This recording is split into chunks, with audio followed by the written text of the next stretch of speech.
চট্টগ্রাম উচ্চ বিদ্যালয় কর্তৃক আয়োজিত বিতর্ক প্রতিযোগিতায় সম্মানিত মডারেটর, বিজ্ঞ বিচারক মণ্ডলী এবং আমন্ত্রিত অতিথিবৃন্দ এবং আমার পক্ষ প্রতিপক্ষ দল সবার জন্য রইল আমার দলের পক্ষ থেকে আন্তরিক প্রীতি ও শুভেচ্ছা এবং অভিনন্দন। মাননীয় মডারেটর, আজকে আমাদের বিতর্ক বিষয় হচ্ছে অধ্যবসায় নয়, শুধু মেধা থেকে পরীক্ষায় ভালো ফলাফল অর্জন করা সম্ভব। সঙ্গত কারণে আমি বিষয়টির পক্ষে অবস্থান করছি।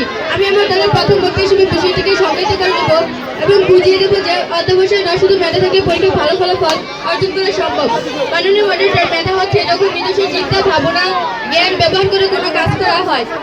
আমরা আজকে বিতর্ক বিষয় মেধা ও অধ্যবসায়, আমি মেধার পক্ষে অবস্থান করেছি। মাননীয় মডারেটর, মেধার মাধ্যমে আমরা জীবনকে পরিচালিত করতে পারি। মেধার মাধ্যমে আমরা দৈনন্দিন জীবনে কাজকর্মগুলো করে থাকি এবং আমরা মেধা খাটিয়ে প্রত্যেকটি ধাপ পেরোই। মাননীয় মডারেটর, আপনি লক্ষ্য করুন আজকে যে এখানে বিতর্ক অনুষ্ঠানে এত আয়োজন, স্পিকার, তারপর ব্লুটুথ মাইক এবং আমাদের এই সাজসজ্জার উপসজ্জা, নিশ্চয়ই যিনি তা করেছেন তিনি তার মেধা খাটিয়ে এগুলো করেছেন। সুতরাং আমি বলতে চাইছি মেধাই হচ্ছে সবকিছু। আর পরীক্ষায় পরীক্ষার ফলে পরীক্ষার আগে যদি একজন ছাত্র যদি মনে করেন একটি এসের কথা বলি, যদি 5টি এসে মুখস্থ করে যদি পরীক্ষার হলে তা কমন না পড়ে, তাহলে তখন ওই ছাত্র কি করবে? নিশ্চয়ই তার মেধা খাটিয়ে ওই এসিটি সম্পূর্ণ করবে এবং কৃতিত্বের সাথে পরীক্ষায় ভালো ফলাফল অর্জন করবে। সুতরাং আমি বলতে চাই যে অবশ্যই অধ্যবসায় নয়, শুধু মেধা থেকে পরীক্ষায় ভালো ফলাফল অর্জন করা সম্ভব। আমি আমন্ত্রণ জানাচ্ছি বিপক্ষ দলকে। প্রথম বক্তা, পক্ষ দলের প্রথম বক্তা তার বক্তব্য উপস্থাপন করে গেছেন। আমি আমন্ত্রণ জানাচ্ছি বিপক্ষ দলকে পক্ষ দলের অবস্থানের বিপরীতে বক্তব্য প্রদানের জন্য বিপক্ষ দলের প্রথম বক্তাকে। চট্টগ্রাম উচ্চ বিদ্যালয় কর্তৃক আয়োজিত 2017 সালের বার্ষিক ক্রীড়া ও সাংস্কৃতিক অনুষ্ঠানে বিতর্ক প্রতিযোগিতা উপস্থিত মাননীয় মডারেটর, বিজ্ঞ বিচারক মণ্ডলী এবং উপস্থিত অত্র বিদ্যালয় দূর দূরান্ত থেকে আগত অতিথিবৃন্দ সবাইকে আমার আন্তরিক প্রীতি ও শুভেচ্ছা। আজকে আমাদের বিষয় নির্ধারণ করা হয়েছে অধ্যবসায় নয়, কেবল মেধা থাকলে ভালো ফলাফল করা, পরীক্ষা ভালো ফলাফল করা সম্ভব। সঙ্গত কারণে আমি বিষয়টির বিপক্ষে অবস্থান করছি। আমি দলের বিপক্ষ দলের প্রথম বক্তা হিসেবে বিষয়টিকে সংজ্ঞায়িত করা যাবে এবং দলের দ্বিতীয় বক্তা এসে বিষয়টিকে তথ্য দ্বারা বিশ্লেষণ করা যাবে এবং দলনেতা এসে বিষয়টিকে তথ্য দ্বারা বিশ্লেষণ করে প্রমাণ করে যাবেন যে মেধা নয়, অধ্যবসায় থাকলে পরীক্ষা ভালো ফলাফল করা সম্ভব। প্রথমে আমি একটু কবিতা চরণ দিয়ে শুরু করতে চাই। আমার মেধার সম্বল নেই, তাই আমি অধ্যবসায় দিয়ে আমার মেধার পাহাড় গড়ে নিয়েছি। আর অধ্যবসায় আমরা যদি আমাদের বিষয়টিকে কিছু সংজ্ঞায়িত করতে যাই, তাহলে আমরা দেখবো অধ্যবসায় হচ্ছে যে কোনো লক্ষ্যে পৌঁছানোর জন্য নিরবিচ্ছিন্ন ও একনিষ্ঠ চেষ্টা ও উদ্যম হলো অধ্যবসায়। এবং আমরা অধ্যবসায়ের মধ্যে কয়েকটি গুণ দেখতে পাই, যেমন চিন্তা, চেতনা, চেষ্টা, পরিশ্রম এবং উদ্যম ও আন্তরিকতা। বারবার চেষ্টা করাও, যদি কোনো কাজে আমরা বারবার চেষ্টা করি তাহলে সেটা হবে অধ্যবসায়। আর মেধা হচ্ছে অধ্যবসায় দ্বারা অর্জিত জ্ঞান হলো মেধা। আর পরীক্ষা ভালো ফলাফল করতে হলে অধ্যবসায়ের কোনো তুলনা নেই। আর যদি মেধা তুলনা না থাকতো তাহলে মনীষী বলতো না যে মেধা বলতে কিছু নেই, পরিশ্রম ও সাধনা করো, তাহলে তুমি মেধাকে জয় করতে পারবে। আর তার জন্য দরকার মেধা। আর যদি ওর মেধা বলতে সবকিছু থাকতো তাহলে আজ নিউটন বলতো না যে আমার বিজ্ঞানের সাধনার পিছনে মেধা নয়, আমার বিজ্ঞানের সাধনার পিছনে রয়েছে একনিষ্ঠ পরিশ্রম ও চেষ্টা ও সাধনা। তার জন্য আমি বলতে পারি যে অধ্যবসায় পরীক্ষা ভালো ফলাফল করার জন্য অন্তত গুরুত্বপূর্ণ। চমৎকার উপস্থাপনা। আমি বিপক্ষ দলের প্রথম বক্তার বক্তব্য আপনারা শুনেছেন। প্রথম দলের যারা পক্ষ দল, দ্বিতীয় বক্তাকে আমি আমন্ত্রণ জানাচ্ছি তার বিপরীতে তার বক্তব্য উপস্থাপনের জন্য। আমন্ত্রণ জানাচ্ছি দ্বিতীয় বক্তা ইকরামুলকে। চট্টগ্রাম উচ্চ বিদ্যালয় কর্তৃক আয়োজিত আজকের এই বিতর্ক প্রতিযোগিতা মাননীয় মডারেটর, বিজ্ঞ বিচারক মণ্ডলী এবং যারা দেখছেন শুনছেন, আমার পক্ষের অভিভাবক যারা আছেন, তাদের প্রত্যেকে জানাই আমার আসসালামু আলাইকুম। আজকে আমাদের বিষয় নির্ধারিত হচ্ছে অধ্যবসায় নয়, কেবল মেধা থাকলে পরীক্ষা ভালো ফলাফল করা সম্ভব। আমি এর পক্ষে অবস্থান করছি।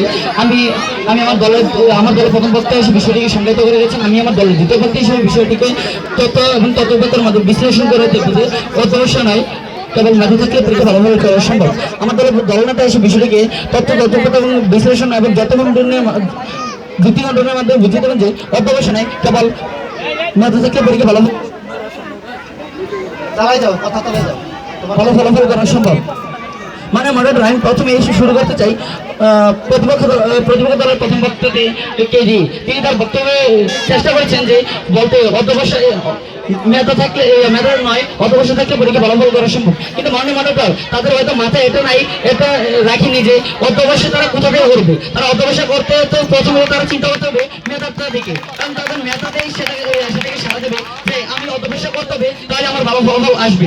মানে আমরা যদি আমাদের ছাত্রছাত্রীদের কথা চিন্তা করি তাহলে দেখবো স্কুল পরীক্ষার ক্ষেত্রে তারা যখন স্কুলে যায় তখন সেরা যখন পরীক্ষা হবে বসে থাকবে, কিন্তু তারা যদি বাড়ি থেকে অধ্যবসায় করে যায় তাহলে ওই জায়গায় যে কিছু লিখতে পারবে না যদি তাদের জ্ঞান খালি থাকে। মাননীয় মডারেটর তাদেরকে বলতে চাই যে গ্লাস যত খালি আপনি চান তবে পানি পারবে না। ধন্যবাদ মাননীয় মডারেটর, ধন্যবাদ।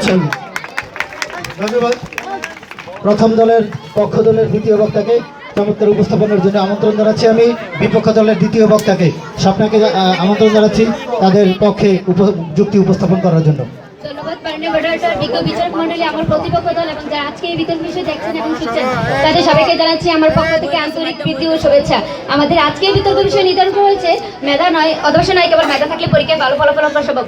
সংগত কারণে বিষয়টির বিপক্ষে আমার অবস্থান। মাননীয় মডারেটর আমার দলের প্রথম বক্তা সে বিষয়টিকে সুন্দরভাবে তথ্যপত্রের মধ্যে বুঝিয়ে গেছেন যে মেধা নয় অধ্যবসায় থাকলে পরীক্ষাটি ভালো ফলাফল করা সম্ভব। আমি আমার দলের দ্বিতীয় বক্তা হিসেবে বিষয়টিকে আরও স্পষ্টভাবে বুঝিয়ে যাব যে ব্যাখ্যা বিশ্লেষণের মাধ্যমে মেধা নয় অধ্যবসায় থাকলে পরীক্ষায় ভালো ফলাফল করা সম্ভব। আমার দলের দলনেতা সে বিষয়টিকে আরও সুন্দরভাবে বুঝিয়ে যাবেন যে যুক্তি খণ্ডনের মাধ্যমে মেধা নয় অধ্যবসায় থাকলে পরীক্ষায় ভালো ফলাফল সম্ভব।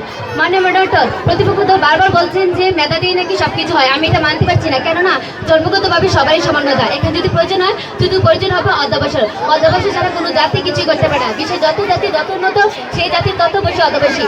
আজকে আমরা এখানে যারা এখানে বলতেছি নিশ্চয়ই অধ্যবসায়ের মাধ্যমে মেধার মাধ্যমে নয়। যদি অধ্যবসায় না করি তো মেধার কোনো গুরুত্ব নেই। মাননীয় মডারেটর, আমরা কম বেশ বেগম রোকেয়াকে স্পষ্টভাবে চিনি এবং জানি। বেগম রোকেয়াকে কেন নারী জগতের অগ্রদূত বলা হয়? শুধুই কি তার মেধা কারণে? কখনোই না। তার অধ্যবসায়ের কারণে তাকে নারী জগতের অগ্রদূত বলা হয়। বেগম রোকেয়া তিনিও জানতেন যে অধ্যবসায় ছাড়া কোনো জাতির গতি নেই এবং নিজে অধ্যবসায় করেছেন এবং সমগ্র নারী জাতিকে অন্ধকার জগৎ থেকে আলোটা চেন। তিনি যদি চাইতেন নিজের বাবার সংসার কখনো স্বামীর সঙ্গে এইভাবে একসময় তার জীবনটা শেষ হয়ে যেত, কিন্তু না, তিনি চাইনি। তিনি তার জীবনটা একটি বাগানের অচিন ফুলের মতন জড়ে দিতে দেননি। তিনিও জানতেন যে অধ্যবসায় করলে তিনিও অন্ধকার জগতে আলোতে আসতে পারবেন। বেগম রোকেয়া যেমন অন্ধকার জগতে আলো এসেছেন, তিনি আমাদের নারীদেরকে অন্ধকার জগতে আলো এনেছেন। প্রতিপক্ষ দল যত বলুক না কেন গায়ের জোরে ধন্যবাদ মানে মডারেটর, ধন্যবাদ। চমৎকার চমৎকার বলেছ। বিপক্ষ দলের দ্বিতীয় বক্তা অত্যন্ত চমৎকারভাবে তার বক্তব্য উপস্থাপন করেছে। আমন্ত্রণ জানাচ্ছি আমি পক্ষ দলের দলনেতা মোস্তাকিমকে তার বক্তব্য প্রদানের জন্য।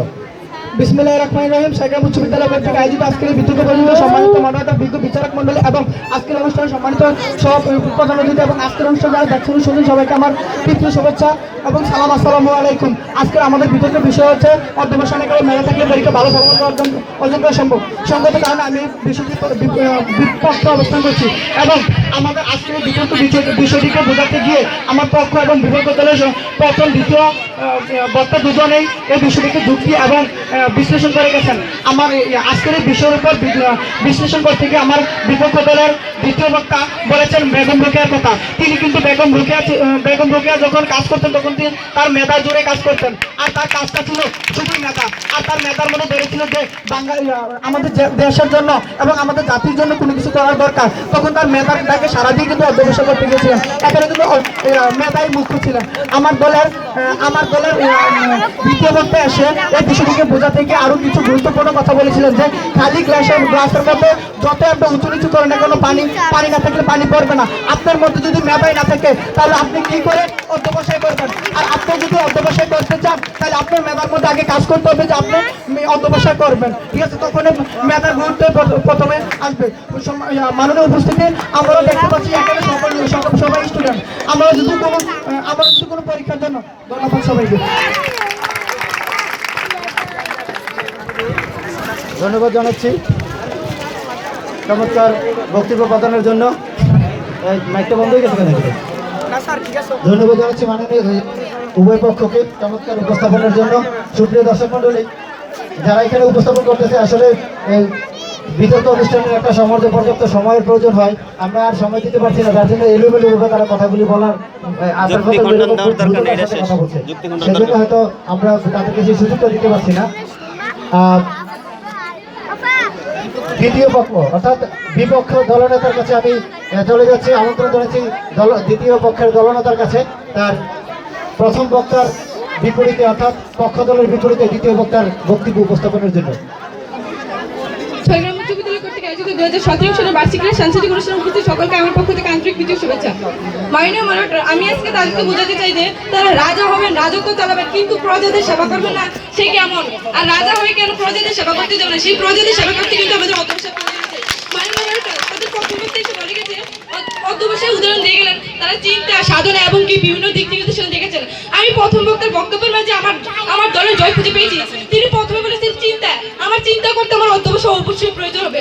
আমি আবারও বলতেছি, আমার দ্বিতীয় বক্তা এসে বেগম রুকেয়ার কথা বলে গেছেন, আবার বেগম রুকেয়ার কথা বলে গেছেন এবং দলনেতা এসে বলে গেছেন সেই কাজগুলো কিনা বেগম রুকেয়া তার মেধার মাধ্যমে বলেছেন। আমি বলবো, বেগম রুকেয়া যদি তার মেধা নিয়ে ঘুমিয়ে থাকতেন তাহলে আজকে দিনের কাজে পরিণত করতে পারতেন না, যদি কিনা তার অধ্যবসায়ের কাজগুলো পরিপূর্ণ না হতো। আমি আবারও বলছি, দ্বিতীয় বক্তা বলে গেছেন একটি গ্লাসকে কিনা যত উঁচু নিচু করা হোক তা থেকে মেধা বেরোবে না। আমি বলবো, একটি গ্লাস নির্মাণ করতে কিন্তু হাজার বছর অধ্যবসায়ের মাধ্যমে এটা নির্মাণ করা হয়েছে। আমি আজকে বলছি যে আজকে এই যুদ্ধের মাসে আমি বলবো, হাজার শহীদের বিনিময়ে আজকে আমাদের যুদ্ধ স্বাধীন হয়েছে। সেই যুদ্ধ স্বাধীন হওয়ার ক্ষেত্রে কিন্তু অনেক অধ্যবসায় হয়েছে, মেধা যদিও হয় থেকে কিন্তু এত অধ্যবসায় ছিল অনেক বেশি। আপনার মাঝে যদি মেধা থাকে তাহলে আপনার মেধা সারা জীবন ঘুমিয়ে থাকবে, কিন্তু আপনাকে কোনোদিন জাগ্রত করবে না, আপনাকে মরিচের মতো খেয়ে ফেলবে মেধা, কখন আপনাকে স্বীকৃতি দেবে না। আজকে আমি বিদেশের মধ্যে জয় পরাজয় হবে কিনা জানি না, কিন্তু আমার অধ্যবসায় আমাকে একদিন সাফল্য নিয়ে দেবে, কারণ আমি অধ্যবসায় দিতে। ধন্যবাদ সকলকে।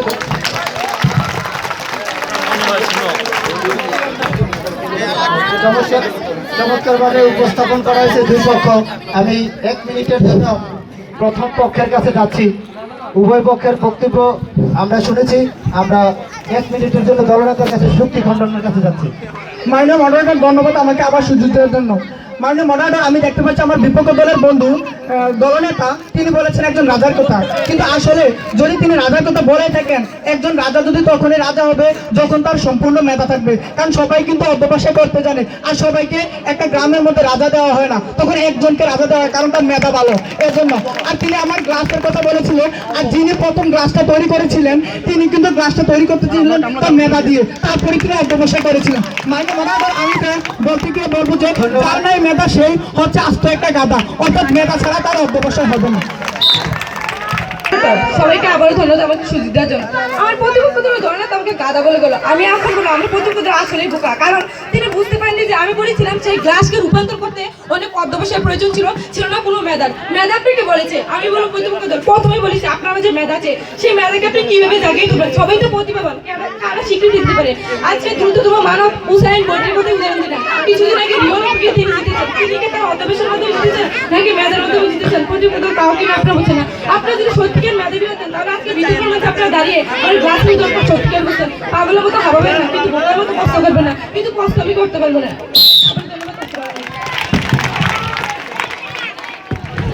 আমি উভয় দলকে ধন্যবাদ জানাই।